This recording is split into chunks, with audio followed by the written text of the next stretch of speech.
Hai kawan, selamat datang di Ruang Terbuka. Di sini kita bebas terbuka bicara apapun, yang penting jangan hoax, apalagi fitnah. Nah, akhir-akhir ini kita dengar ada akan kehilangan 85 juta pengangguran, di mana rakyat akan kehilangan pekerjaan akibat adanya otomatisasi. Nah, keresahan yang ada itu dimunculkan dari pernyataan seorang Presiden Joko Widodo. Itu otomatis itu seperti apa macam mana itu, Bang?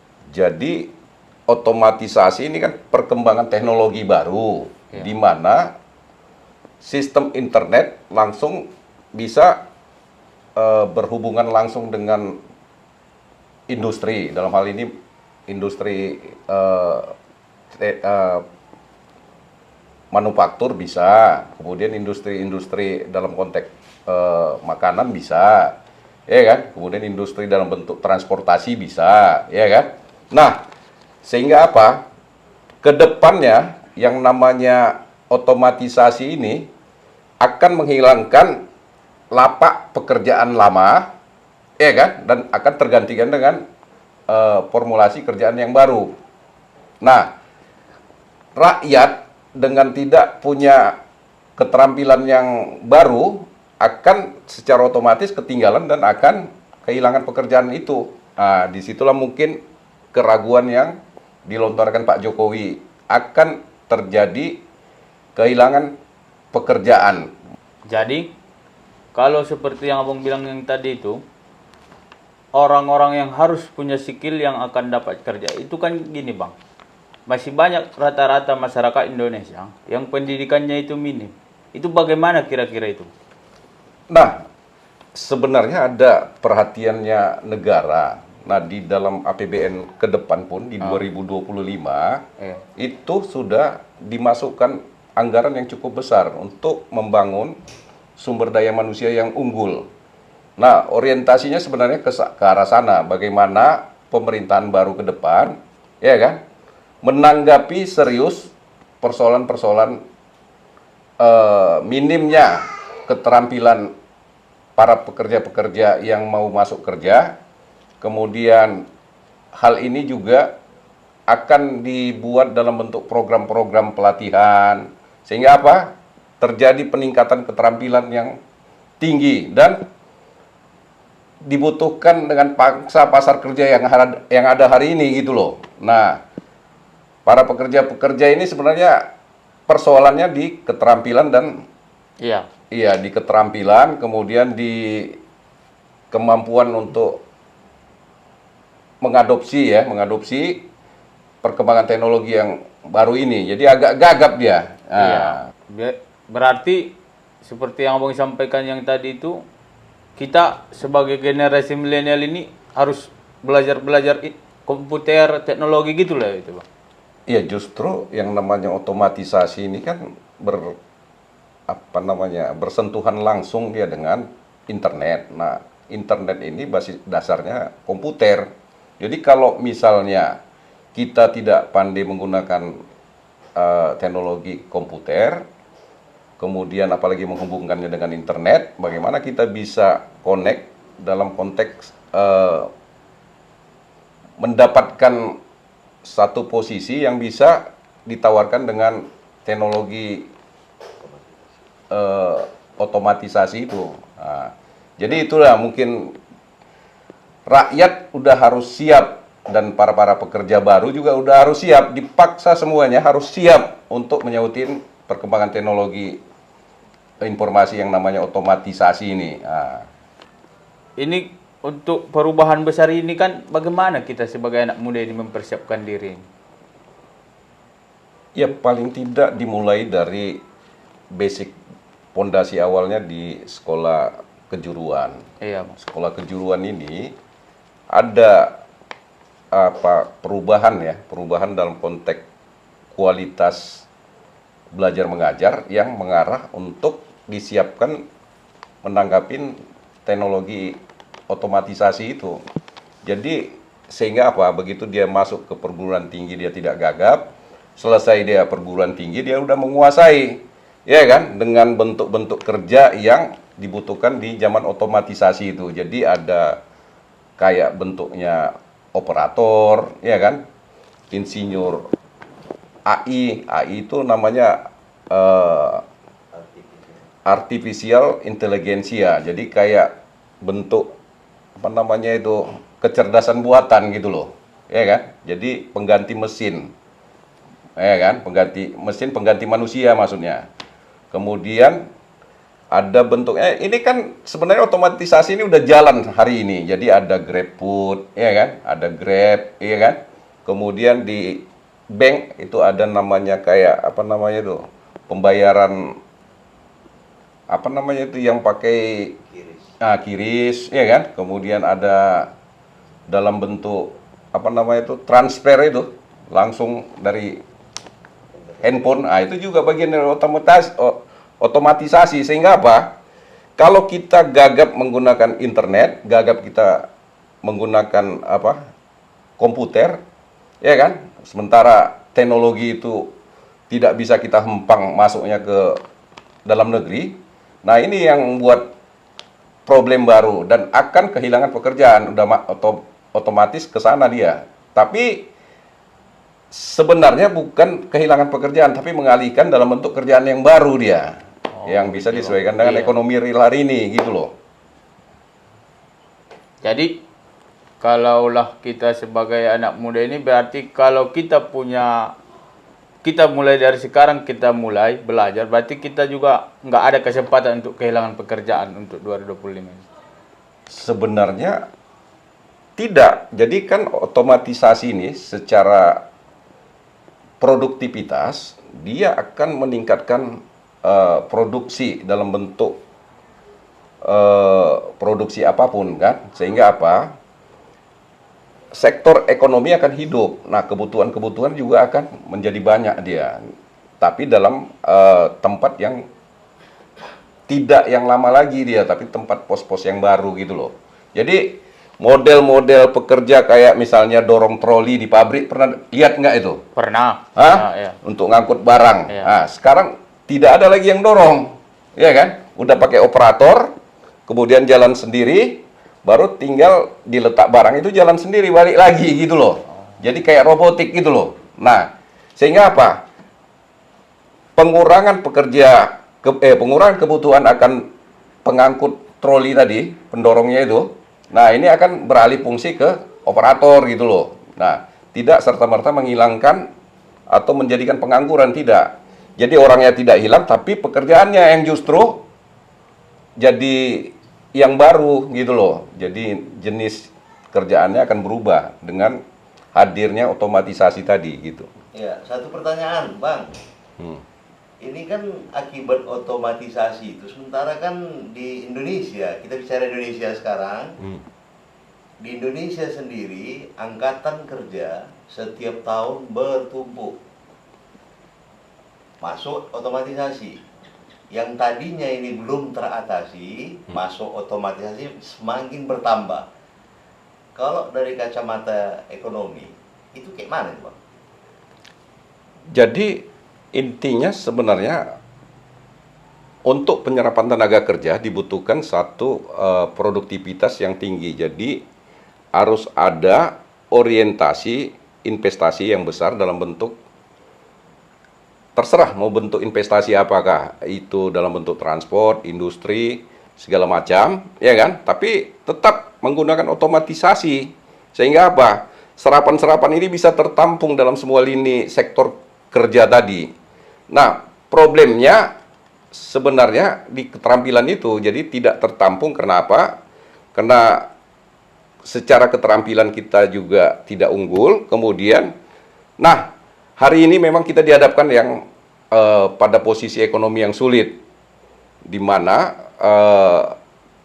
tingkat investasi kita agak melemah dan menurun. Nah, ini yang harus digenjot. Dan saya optimis dalam 2025 ini akan membaik. Karena apa? Karena postur anggaran APBN justru udah disiapkan sebegitu besar anggaran untuk mendongkrak hal-hal yang beginian. Jadi Postur anggaran yang ada sekarang yang sudah diketok oleh DPR RI yang kemarin, iya untuk 2025. 2025 menyambut pemerintahan baru, itu memang sudah menampung keresahan-keresahan ini dalam hal otomatisasi utamanya. Iya ada. Jadi di situ dibuat ada kayak menyiapkan sumber daya manusia yang unggul. Nah ini diperbesar dalam bentuk anggaran untuk pendidikan. Kemudian memperbesar anggaran untuk infrastruktur. Nah 10 tahun yang dilakukan Pak Jokowi ini akan dilanjutkan ke depan. Sehingga apa? Distribusi barang dan jasa makin cepat. Kemudian akan terkondisikan investasi-investasi baru, ya kan, dalam bentuk manufaktur atau dalam bentuk yang apa namanya industri-industri lainnya, terutama digitalisasi, ya kan. Nah ini sebenarnya menyerap.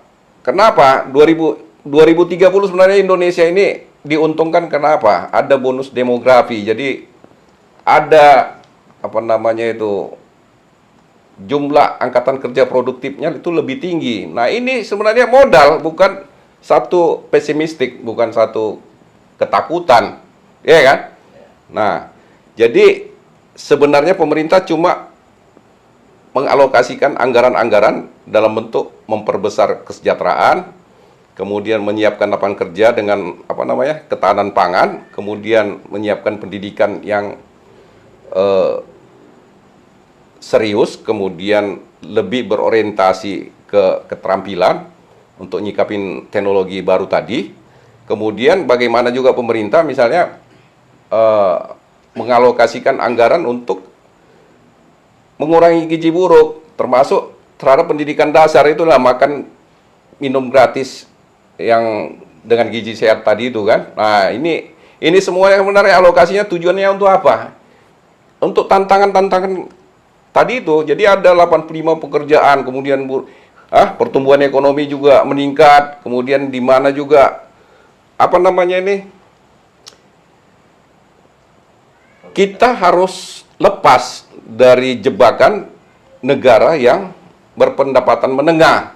Dari tahun 82 sampai tahun 2024 ini kita masih bercokol di situ, terus berkutat-kutat di situ. Padahal persoalannya kita memiliki sumber daya manusia yang cukup.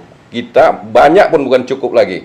Kemudian kita mempunyai persoalan sumber daya alam yang mumpuni juga. Kita tambang punya, ada bauksit, ada nikel, ada segala macam. Nah inilah yang digalakkan besoknya dengan bentuk hilirisasi itu kan. Kemudian kita punya lahan pertanian yang subur. Nah gitu juga kita punya lautan, di dalamnya punya banyak kekayaan laut yang bisa dimanfaatkan. Nah ini semua akan dikelola baik.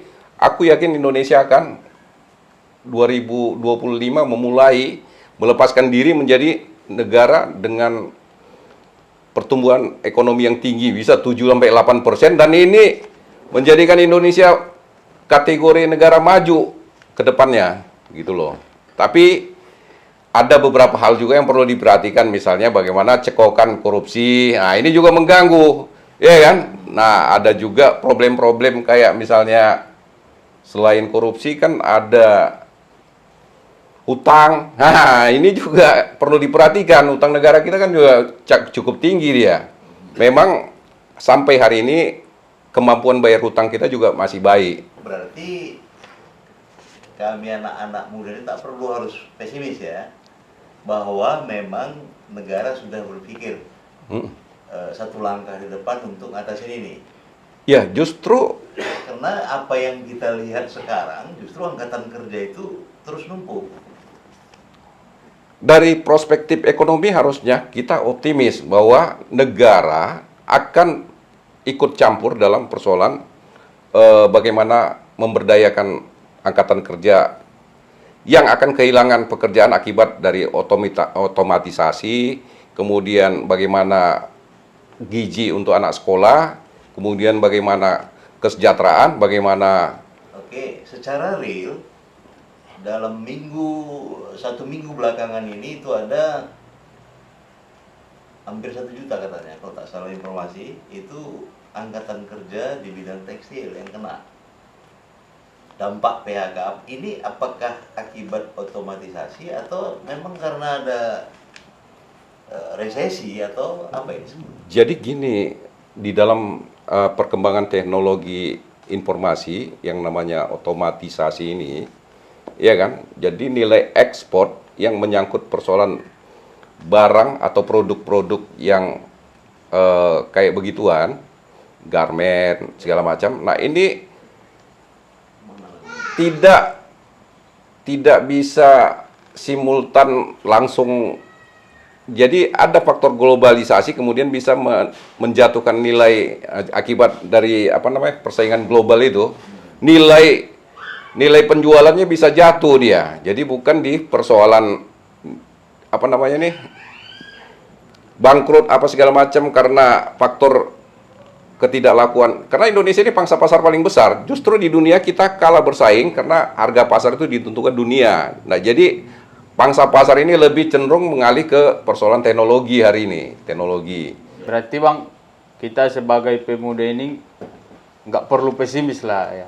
Jadi berarti ini bukan dampak resesi ya. Ini hanya cuma pergantian saja ya Bang. Krisis dunia mungkin ada akibat COVID 2 tahun belakangan ini, ditambah dengan perang ya kan antara Ukraina Soviet dan yang lain-lain ya, mungkin terlibat juga di situ ada negara-negara Eropa ya. Nah, tapi tidak langsung. Kemudian ada juga ke persoalan krisis energi, perubahan iklim. Nah, ini nyatu, kemudian ada dampak iya. Tapi dalam konteks perkembangan teknologi ini justru ini sangat berpengaruh dia kalau untuk Indonesia, ya kan? Nah, perubahan teknologi informasi, kemudian perkembangan digitalisasi. Nah, sehingga apa? Rakyat atau masyarakat dituntut dalam konteks untuk menyautin dinamika perkembangan teknologi ini. Dan kita sebenarnya melihat postur anggaran 2025 pemerintahan baru optimis, ya kan? Bahwa kedepannya pemerintahan Prabowo yang baru ini itu udah menyiapkan langkah-langkah strategis untuk menyautin semua dinamika tadi itu gitu loh. Jadi kawan-kawan pemirsa yang ada dimanapun, para kaula muda, para pencari pekerja yang akan kehilangan pekerjaan barunya akibat otomatisasi, harus segera mempersiapkan diri, kemudian mengikuti atau beradaptasi dengan teknologi baru yang namanya otomatisasi itu, sehingga apa?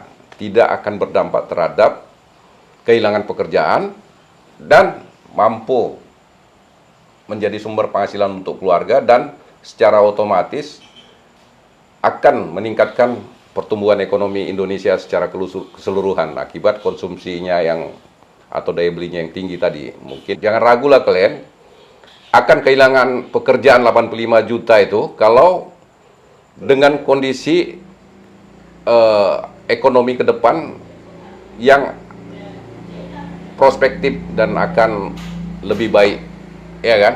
Persiapkan diri kalian.